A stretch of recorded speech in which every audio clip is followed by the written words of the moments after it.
Shalom à tous et à toutes, salutations à vous tous et vous toutes qui nous suivez des quatre coins de la terre. Je suis l'apôtre Thierry Oulahi et me voici encore pour un autre épisode de cet enseignement intitulé Pépites bibliques. Aujourd'hui, dans Pépites bibliques, je vais vous entretenir sur un thème que j'intitule Observe l'arbre. Qu'est-ce que je veux dire au travers d'un tel thème? Observe l'arbre m'amène à vous conduire avec moi dans le livre de la Genèse. Vous allez voir certains exemples. Et quand Dieu crée le monde, quand Dieu crée la terre, Dieu fait une prononciation assez significative quand il s'agit des arbres. La Bible dit que Dieu va faire sortir du sol des arbres fruitiers. Et quand vous retournez même dans le livre de Genèse, la Bible dit, vous pouvez le lire dans Genèse chapitre 1, à partir du verset 10 jusqu'au verset 12, vous allez voir, il ordonne que chaque arbre porte des fruits et que les fruits portent en eux leurs semences et qu'ainsi se reproduise le principe. Donc il dit que chaque arbre porte un fruit, que le fruit porte une semence et ainsi de suite parce que ça part d'un cycle à un recyclage. Donc l'arbre produit des fruits, les fruits vont donner de la semence et la même semence va être à nouveau semée pour qu'elle redevienne un arbre et ainsi va être perpétué le cycle de productivité. Pourquoi est-ce que quand Dieu crée l'humanité, Dieu en arrivant sur la verdure, sur tout ce qui est végétation, Dieu ordonne aux arbres de porter des fruits. S'il donne l'ordre aux arbres de porter du fruit, c'est comme si je demande à quelqu'un, apporte-moi un verre d'eau. Ça veut dire qu'il y a de l'eau qui est quelque part, il y a quelque chose de disponible, mais je veux que cela vienne vers moi. En d'autres termes, l'arbre a la capacité de porter des fruits, mais il faut qu'un ordre lui soit donné pour qu'il porte les fruits. En d'autres termes, il y a des arbres qui ne portent pas de fruits. Aujourd'hui, je ne sais pas dans quelle catégorie tu te situes, mais si tu veux réfléchir avec moi, tu comprendras en analysant au regard des Écritures, ta vie, ton histoire, ta famille et tes origines, que certainement tu es victime quelque part d'une forme d'improductivité, d'une forme de stérilité qui fait que tu es un arbre. Mais cet arbre semble ne pas porter du fruit. Tu es un arbre, mais l'arbre de ta vie semble ne pas porter le fruit d'une guérison. Peut-être que tu souffres d'un malaise, tu souffres d'une maladie qui, selon la science, a été détectée ou a été diagnostiquée comme étant une maladie incurable. Ça, c'est le diagnostic de la science. Cependant, laisse-moi te dire, tout être humain est comme un arbre. Pourquoi est-ce qu'à un moment dans les Écritures, la Bible nous assimile à des arbres? Parce que laissez-moi vous dire quelque chose dans cet épisode de Pépites bibliques. Je veux ouvrir tes yeux sur quelque chose, toi qui me suis. Si tu es une femme, je veux que tu écoutes attentivement. Si même tu es en train de préparer, que ce n'est pas urgent, si monsieur n'est pas à la maison, tu peux faire une pause et écouter très rapidement ce court enseignement qui va assurément changer quelque chose dans ta mentalité et te transporter dans un autre niveau de révélation et te créer l'atmosphère nécessaire pour un miracle certain. Je veux que tu puisses comprendre quelque chose avec moi. Il y a 4 éléments majeurs sur un arbre. 4 éléments majeurs sur un arbre. Et je veux que tu observes ce que je m'apprête à dire afin que ta vie soit reparamétrée au regard de ce que je m'apprête à enseigner par l'Esprit de Dieu. 4 facteurs clés qui nous pouvons les reproduire, nous pouvons les assimiler à ce que nous vivons. Nous pouvons faire un lien entre ce que je m'apprête à dire et ce que nous vivons au quotidien. L'arbre a 4 parties essentielles. On a les feuilles, on a les branches, on a le tronc et on a les racines. Chaque être humain vivant sur cette terre, pour que cet homme ou cette femme vivant sur cette terre reçoive quelque chose de Dieu, laissez-moi vous dire, le point de transition de tout ce que nous demandons à Dieu ou de tout ce que nous voulons de Dieu passe par un être humain. Cela passe par un homme. Lorsque Dieu décide d'exaucer une femme et la conduit dans la bénédiction du mariage, eh bien, cette femme va épouser un être humain. Lorsque Dieu décide de donner le fruit des entrailles à quelqu'un, ça va passer par un homme qui devra donner une semence à la femme pour que les deux puissent produire un être humain. Lorsque Dieu décide de pouvoir te bénir financièrement, Dieu touchera les cœurs des êtres humains encore, soit par des affaires, soit par une activité ou un travail que tu fais, ou par un positionnement assez stratégique. Dieu va utiliser encore des hommes pour te communiquer quelque chose. Pourquoi est-il tellement important, au regard de ce message que j'enseigne, de faire le lien entre l'arbre et les êtres humains? Les êtres humains s'assimilent selon les Écritures. Quand vous allez dans le livre de Psaume chapitre 1, la Bible dit « Heureux l'homme qui ne marche pas selon le conseil des méchants, qui ne s'assied pas en compagnie des moqueurs. » Et la Bible continue pour dire « Mais qui trouve son plaisir dans la loi de l'Éternel et qui la médite jour et nuit. » La Bible dit « Un tel homme est comme un arbre planté près d'un courant d'eau. » La Bible est en train de parler ici d'un être humain. On dit « Cet être humain est heureux. » Mais plus loin on vous dit « Il est comme un arbre planté près d'un courant d'eau. » Mais cet arbre-là La Bible dit qu'il est planté près d'un courant d'eau, il va donner son fruit en sa saison. Ici, le courant d'eau, c'est l'environnement dans lequel l'arbre est planté. Ici, le courant d'eau, c'est l'atmosphère dans laquelle l'arbre devrait évoluer. Et si l'arbre n'est pas planté près d'un bon cours d'eau, il n'est pas planté dans l'atmosphère adéquate, évidemment, cet arbre va s'assécher et il pourra ainsi ne même pas porter des fruits. Vous et moi vivons avec des êtres humains. Vous et moi vivons au milieu des hommes. Vous et moi vivons dans des communautés qui sont une atmosphère, qui sont une influence, qui sont un environnement qui a un impact significatif sur ce que nous pouvons produire, sur ce que nous pouvons faire. Un enfant qui évolue dans un milieu où tous les jours on ne fait que lui crier dessus. Tous les jours on ne fait que lui dire ses défauts. Tous les jours on ne fait que lui présenter ses tares, ses déboires, ses incapacités. Cet enfant verra son potentiel être paralysé. Certainement que tu te retrouves aujourd'hui dans une situation où à cause de maintes échecs dans la vie, de plusieurs échecs répétés dans la vie, aujourd'hui, tu es fatigué, tu n'en peux même plus. Mais laisse-moi te dire quelque chose. Je veux que tu comprennes très bien la révélation sur ce thème. Et certainement, tu sauras être à la bonne place. Tu sauras faire le bon choix. Et tu sauras au milieu de qui il faille être afin de pouvoir connaître une vie épanouie. J'étais disant que l'arbre a 4 parties significatives.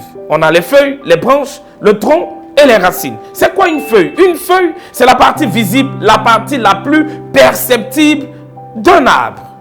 La feuille, comme vous pouvez le constater sur cet écran, la feuille a parfois des couleurs qui sont jaunâtres ou vertes en fonction des saisons.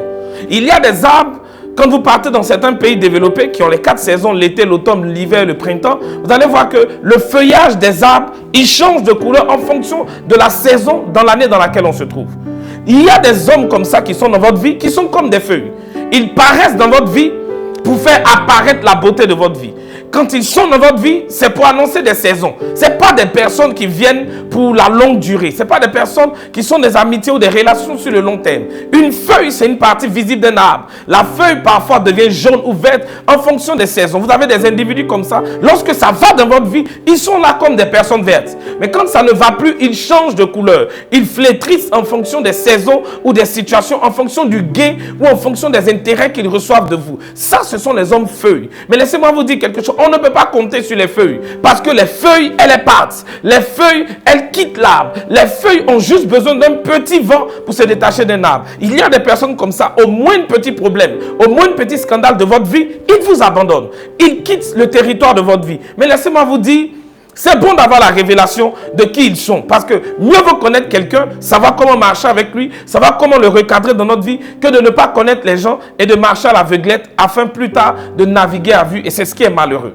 La deuxième partie la plus importante d'un arbre, c'est la branche. La branche, c'est la partie de l'arbre sur laquelle les feuilles poussent. Donc, comme vous pouvez le constater en illustration sur l'écran, les branches, elles permettent aux feuilles de pouvoir avoir un appui. Les branches sont plus solides que les feuilles. Les branches ont parfois un aspect rugueux, ont parfois une coloration un peu noirâtre. Les branches n'ont pas parfois un beau visage, mais les branches permettent de pouvoir soutenir les feuilles.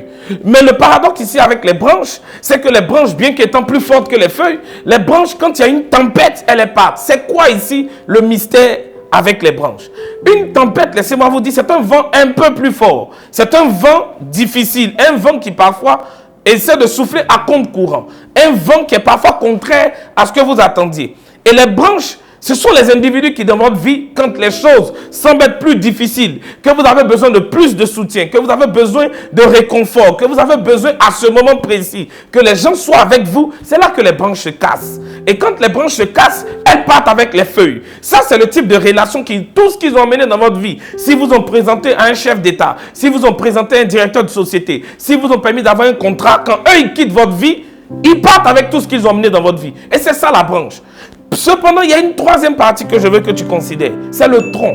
Le tronc, c'est la partie cylindrique d'un arbre. Le tronc, c'est ce qui fait un peu pratiquement la moitié d'un arbre.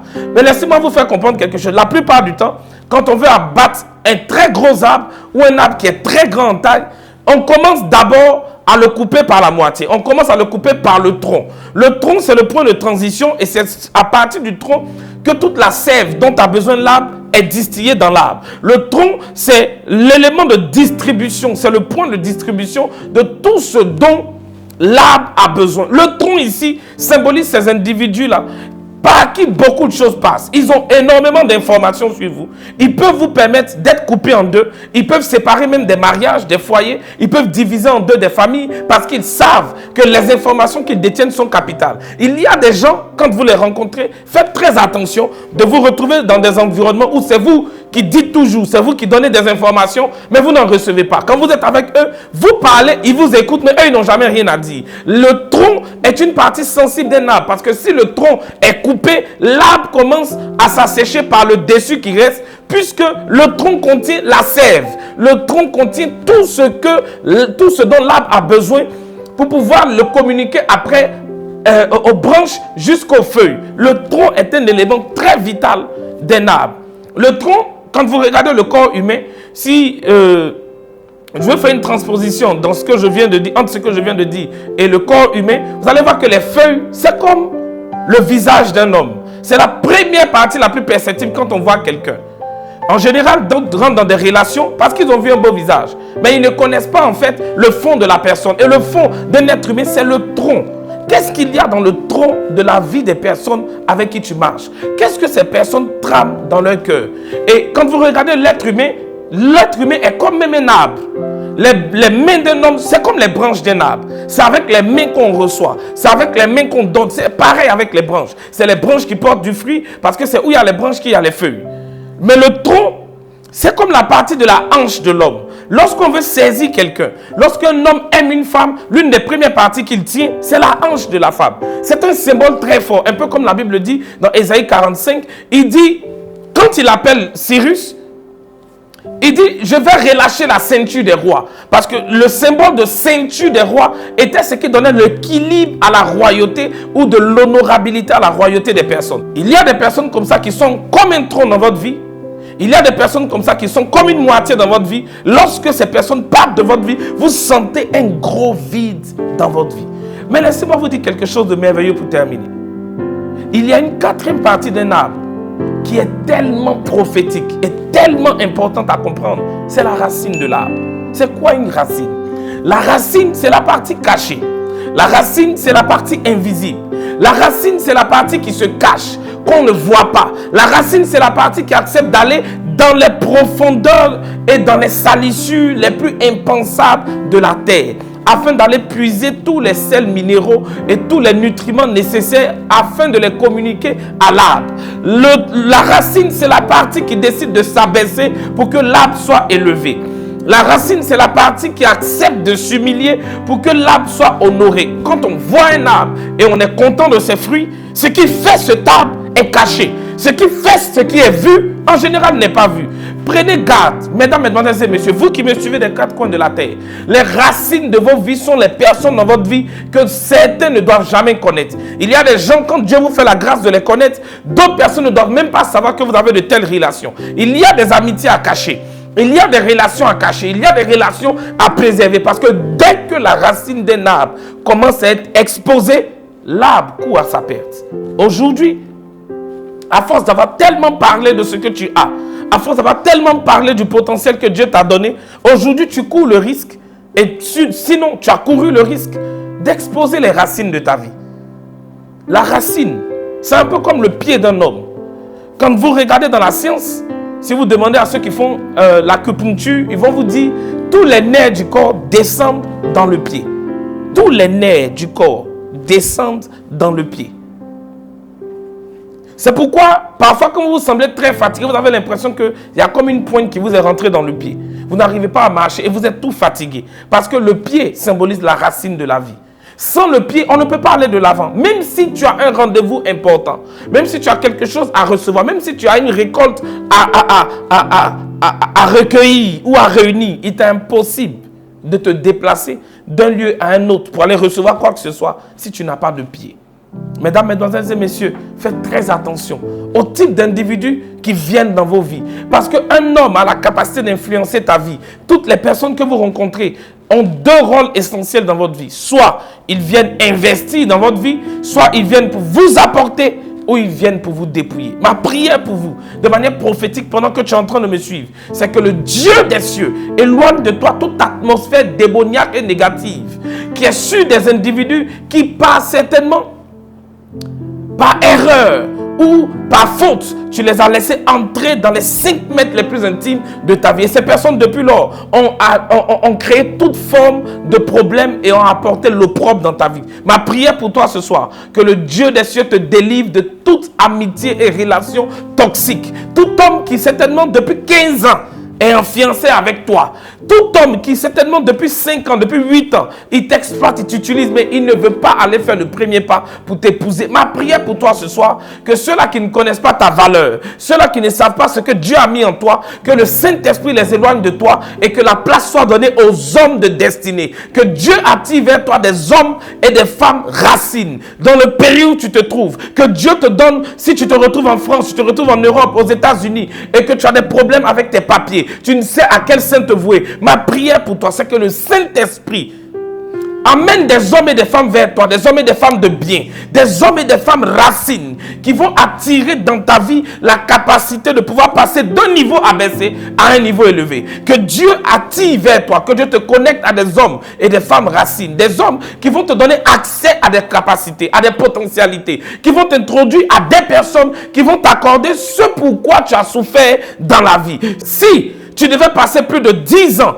à avoir un papier, à avoir un titre de séjour en Europe, aux États-Unis, partout où tu te trouves. Ma prière pour toi aujourd'hui, que Dieu te connecte à des hommes racines qui vont diminuer le fardeau de ta vie. Et là où tu devais faire 10 ans pour avoir une chose, qu'en un an, Dieu te donne plus de 10 choses. Qu'en un an, Dieu fasse pour toi au-delà et au-dessus de ce qu'en 10 ans, tu étais capable de recevoir. Que la grâce et la gloire de notre Seigneur Jésus-Christ visite quelqu'un là où il se trouve. Que Dieu bénisse ta vie et que les fondements de ta vie, les origines familiales desquelles tu es issu, qui sont comme une racine, soient sanctifiées et assainies dans le nom puissant et précieux de Jésus-Christ. Ma prière pour toi qui me suis, que la grâce de Dieu s'attache à toi. Et n'oublie pas, Jésus-Christ est l'arbre de vie. Il est la source de toute vie. Jésus-Christ est l'arbre qui a la capacité de pouvoir te donner la vie éternelle. Celui-là, si tu goûtes à ses fruits, tu vivras pour l'éternité. Il dit, je suis le pain de vie. Je suis le pain descendu du ciel. Et je suis l'eau de vie. Si quelqu'un boit de cette eau, il n'aura jamais soif. Jésus est le sauveur. Jésus est la solution. Si tu n'as pas encore fait la paix avec Jésus-Christ, c'est l'occasion pour toi de faire avec moi cette prière qui est maintenant à l'écran.